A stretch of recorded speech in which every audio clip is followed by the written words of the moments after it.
За татврынхаа хуулийг бид нар бүхэл хэмжээнд нь үзээд явж байна л да. Мэдээж татвараа одоо зөв зүйтэй авснаар бид нар төрийн хэмжээнд үйл ажиллагаа явуулах, за тэгээ цаашлаад болоод цалин мөнгө олохоос ахуулаад нэлээд зөв зохицуулт хийж бид нар бол цаашаа ерөнхийдөө бол зөв явах хэрэгтэй. Тэгээд энэ хүн амын орлогын албан татвар дээр нэг зүйл хэрэг тав хүмүүс анхаарч байгаа гэж тгийг л бас хэлж өгөөч. Бид ер нь засгийн газараас барьж байгаа хамгийн том бодлого бол ажлын байр бий болох асуудал шүү дээ. Ажлын байр бий болох, өрхөө үйлдвэрлэлийг хөгжүүлэх асуудал. Ард иргэд маань тодорхой хэмжээний амжиргаан сайжирж өгвөл энэ бол улс орны том баталгаал болж яадаг. Тэгэхээр бид бол төрийн албан хаагчид тэр тусмаа одоо татврынхан, сангийн яамныхан яг энэ өнцгөөсөө дандаа харж явах хэрэгтэй гэж бодоод байна. Ямар нэгэн байдлаар өрхийн үйлдвэрлэлийг дэмжих, өрхийн үйлдвэрлэлийг ихсгэх, хөгжүүлэх тал дээр нь бид бол анхаарах хэрэгтэй гэж бодож байна. Нэг хүн ч гэсэн нэг 5 төгрөгийн орлого олж явах хэрэгтэй гэж бодож байгаа. Тэгэхээр бид магадгүй зүгээр татврынхаа энэ систем өргөжүүлэх хүрээг бол арай ондоо өнцгөөс хараад өнөөдөр нэг хэсэгтээ бол нэг иргэдийг нэг мөнгөтэй болгох, мөнгөтэй харьцаж сурдаг болгох, аж ахуй эрхлэх, аж ахуйн үйл ажиллагаанд оролцох болцоог нь олгох, шинээр аж ахуй эрхэлж байгаа, шинээр өрхөө үйлдвэрлэлийг эрхэлж байгаа ийм аж ахуйн нэгжүүдээ ийм одоо иргэдээ бид нар яаж хэрхэн урамшуулах уу гэдэг талаар харах хэрэгтэй байна. Одоо бидний жилдээ бол нэг 500 мянган төгрөгийн орлоготой гэдэг бол бас л хөөрхөн томлогоо орох гэдэг шүү дээ. Орон нутагт бол амжиргаа үнэхээр бас доогор байна. Энэ бидний захын гэр хорооллууд байж байна. Хөдөө орон нутагт байж байна. Тэгэхээр эднэрийгээ дэмжих боломж болцоог одоо энэ шинэ орж иж байгаа хуулийн дээр яаж харж байна гэдэг. Тэгээд цаашдаа бол 20 оны 1 сарын 1-ээс хэрэгжинэ гэж сая сайд хэлж явах шиг байна. Тэгээ энэ дээр өөр бололцоо боломж маань ер нь юу байх юм?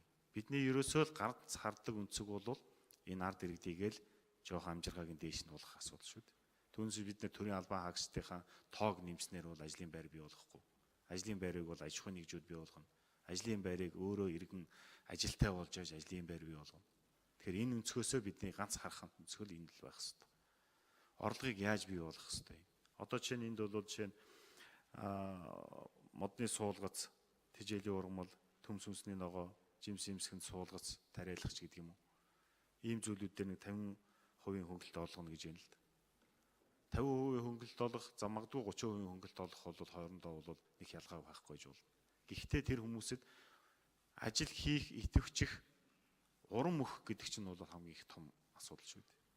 Бид энэ талаас нь тав ихнийг дэмжиж байгаа юм. Ийм талынхаа үйл ажиллагааг явуулаач, ингэж эхлээч. Нэг 5 өрхийн үйлдвэрлэл ичээсэн бол нэг дараа жил ихэд бид нэг тэрийг нэг 50 өрх болгох, дараа жил 100 өрх болгох орон нутагт нь жишээ. Ингээд энэ дэмжлэг талаасаа ер нь хэрэг бодлогод байж байгаа вэ гэдгийг жоохон тодруулж өгөөч гэж баярлалаа. Хэдтэй хэсэг за хариулъя. Тэнгис хэддүгээр микрофон байна?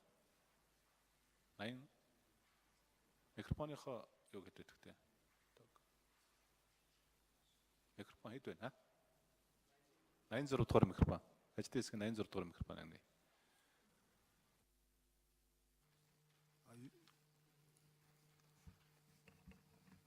Иргэд бол бизнес хийх асуудлыг бол энэ одоо энэ хуулиар дэмжихээс гадна олон нөгөө иргэдийн бизнес бол бас аж ахуй нэгж байгуулад одоо хийгдэг бизнесээрээ бол их дэмжиж байгаа гэдэг нөгөө 90% хөнгөлөлт, нэг бол 1% татвар гэдгээрээ бол шинэ татврын хууль бол альва бизнесийг одоо хийхэд бол татврынхаа чиглэлээр эдийн засгийн нөгөө нэг татврын дарамтын бууруулах байдлаар дэмждэг. Энэ аргаараа харж үзэх юм бол хувийн орлогын албан татвар гэдгээс илүү тэр аж ахуй нэгж байгуулад бизнес хийх гэдгээр түрүүн одоо гишүүдийн хэлсэн хууль дээр бол хамаагүй илүү туссан байгаа.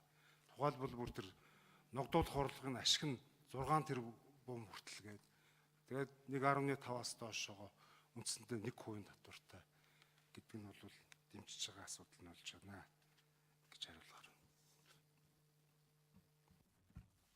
За Батэрдмиг шин татварууд. Ингэдэг л орон нутагт жишээ нь явж байхад бол нэг 5 литр айргаа зарах гал зогсож явахтан давхиж хурж ирээл татвар нэхлээгээл. За бас нэг юу гэдэг нэг ганц шудаа самар түүгээд зарах гэхээр нөгөөдхөөс нь татвар нэхлээч гэдэг юм уу. Тэг ийм хүн зүйлүүд чинь үнэхээр тэрнийг ганц шудаа зарсныхаа төлөө нэг 5 төгрөгөл олох гэж явж байгаа хүмүүс шүү дээ. Тэндээсээ хэдэн төгрөг олоод хэдийн ашиг гаргаад тэр хэдийн ашигаасаа хэдийн төлөх юм. За айр гэж байна, сүүгээч гэж байна, цагаан эдээгэж гэж байна, юугаас зардгийг. Ямар ч байсан иргэд өөрсдөө нэг 5 төгрөгийн орлого олгох жахад бид нар очоод тэр 5 төгрөгийг улс аваад хэдэн төгрөгөөр ч одоо баяжих юм билээ. Татварын орлого хэдээ чи нэмэгдэх юм билээ. А тэгжсэн дор тэр хүмүүсэд өнөөдөр ганцаараа зогсож исэн бол маргааш хоёулаа зогсож байдаг. Нөгөөдөр гуруулаа зогсож байдаг. Тэр нэг зах дээр ч байдаг юм хаанаач байдаг. Ингээд нэг 5 төгрөг олох. За Хөрлөтөр сайд тодорхойлъё.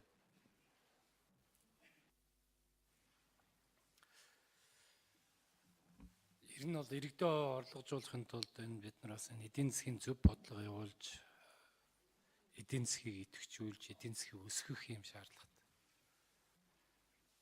Тэгэхээр эдийн засгаа идэвхжиж эдийн засгийн хөгжихгүй бол энэ ард иргэд нь өөрсдөө орлогогүй. Хэн хүн ичнээс юм барай зогссон ч авдаг хүн байхгүй.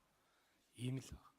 Эдийн засгийн хямрал орчихсон тэр 13, 14, 15, 16-д үндсэндээ энэ захууд дээр ч одоо арилжаа 8-аад дэлгэрүүд хүртэл алга болсон шүү дээ. Ресторанууд ч гэсэн хүн амтан багтаа байсан.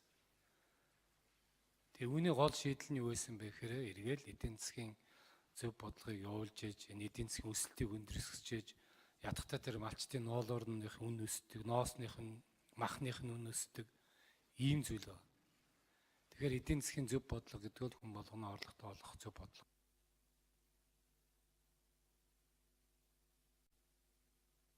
Тодорхойлцсон л. За чин зэрэг сайд байхгүй юм. За Бямцөгтг шүү.